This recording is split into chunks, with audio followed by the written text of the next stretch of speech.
Et allez hop, c'est parti pour le montage. Donc le montage du SQ.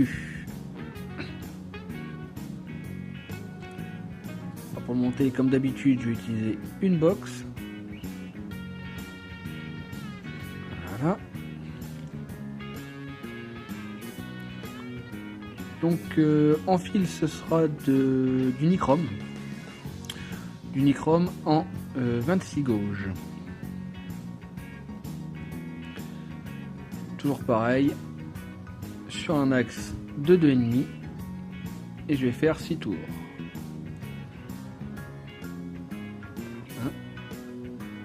1, 2, 3, 4, 5 et 6.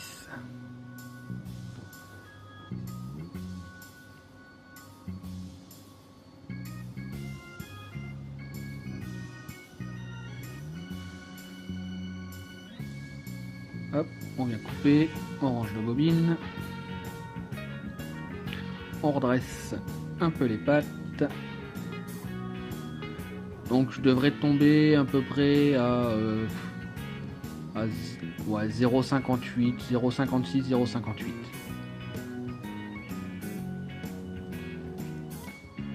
Donc on vient couper, on laisse des pattes à peu près de 1 cm.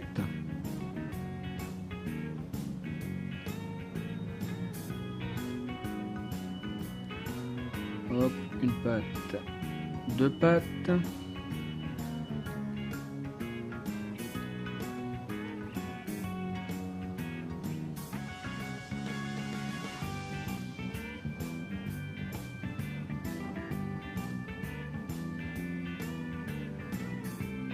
J'ai pas assez desserré encore. Donc, pensez bien à bien desserrer les vis des postes pour que le fil puisse passer correctement.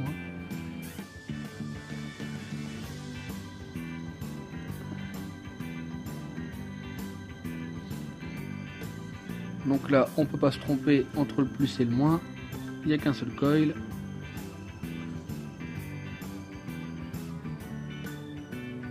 On glisse ça dedans. On le positionne à peu près au milieu. Et on vient resserrer tout ça.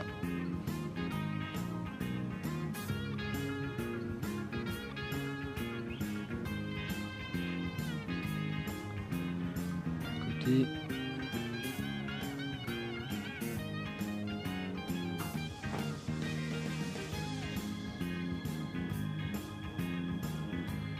L'autre patte.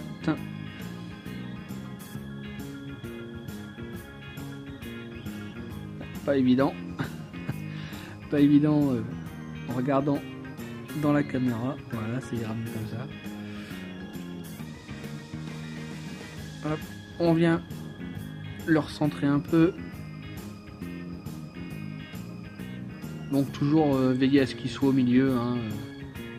C'est plus pratique. Hop, je le tire un peu, je le resserre. Voilà. Ici on est sur un... Voilà, c'est un simple coil. Je le fais un petit peu surélevé. Tout simplement parce que je me suis rendu compte qu'il rendait de meilleures saveurs en étant un peu plus haut. Donc on vérifie toujours que ça ne touche pas. Voilà, je vais essayer de faire une mise au point qui ne veut pas se faire.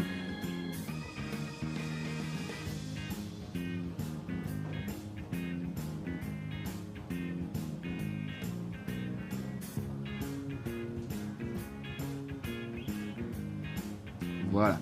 Donc ici on peut remarquer que le fil dépasse un peu, mais c'est pas bien grave.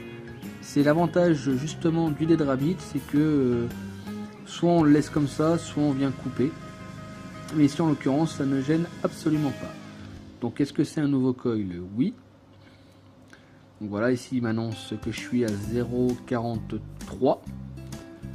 Une fois rodé, forcément il va être plus haut.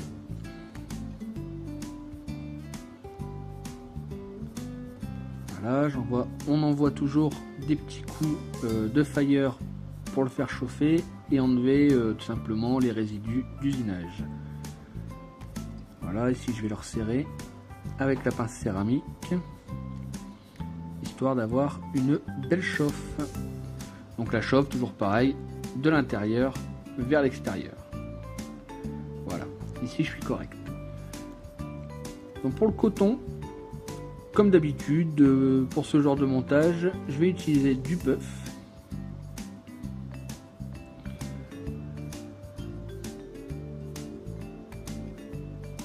Donc on se coupe une petite bande, à peu près 1,5 cm, un petit peu moins d'1,5 cm. Ici je pense que j'ai vu un petit peu large.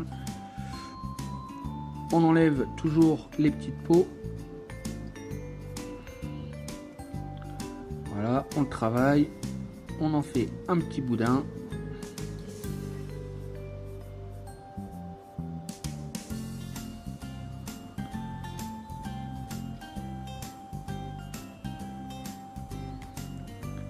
Une pointe pour pouvoir l'enfiler plus facilement dans le coil.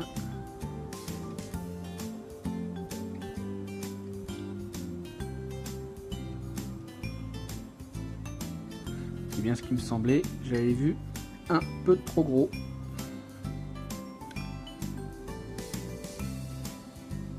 Non, ça passera pas. Donc quand c'est comme ça, c'est pas compliqué, hein. On enlève un peu de coton et on recommence. Hop, je le passe dedans. Ça y est. Alors, il faut toujours qu'il y ait une résistance, mais il faut pas non plus que ce soit trop serré, comme la première fois, parce que là, sinon, vous allez carrément déformer votre coil et ça n'ira pas, tout simplement. Vous allez attraper du dry heat. Pour la longueur du coton, c'est comme d'habitude, hein, je me pose sur la box et voilà, j'ai ma longueur de coton. Là ici, je l'aère un peu, je le pose dans la cuve. Donc c'est vraiment ça qui est génial avec ce dripper, c'est que il est hyper facile à monter, quoi. Voilà. Je me pose sur la box, j'aère un peu et hop, je vais mettre ça dans la cuve.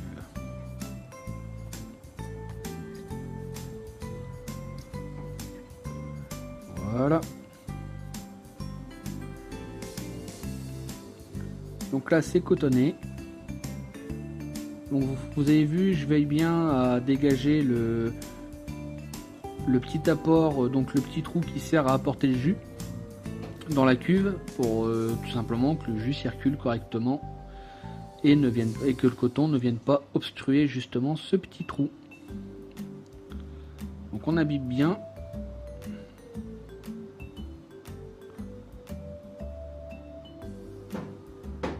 Voilà. On imbibe.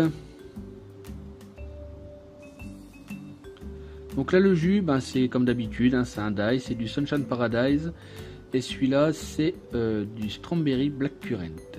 Donc c'est un fraise cassis avec un petit côté frais acidulé du cassis et je le trouve vraiment excellent. Pour tous les amateurs de fruité, je vous conseille vraiment la gamme de Sunshine Paradise. Voilà, des petits coups de fire pour dire d'enlever le petit goût parasite du puff.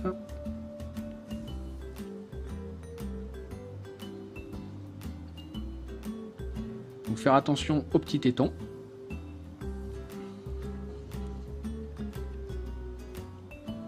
Voilà. Donc s'il veut pas rentrer comme moi ici, hop, je le tourne et il va venir se loger de lui-même. Tac. Voilà.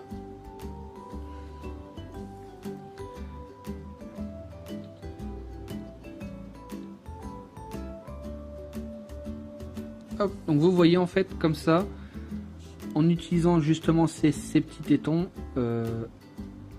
on tombe directement face au coil. Donc là je vous montre pour les petits airflows pour la vape serrée, mais moi c'est clairement pas comme ça que je vape, donc je remets tout grand ouvert et c'est parti. Et voilà, le montage est fini, il n'y a plus qu'à se régaler. Bonne vape à tous.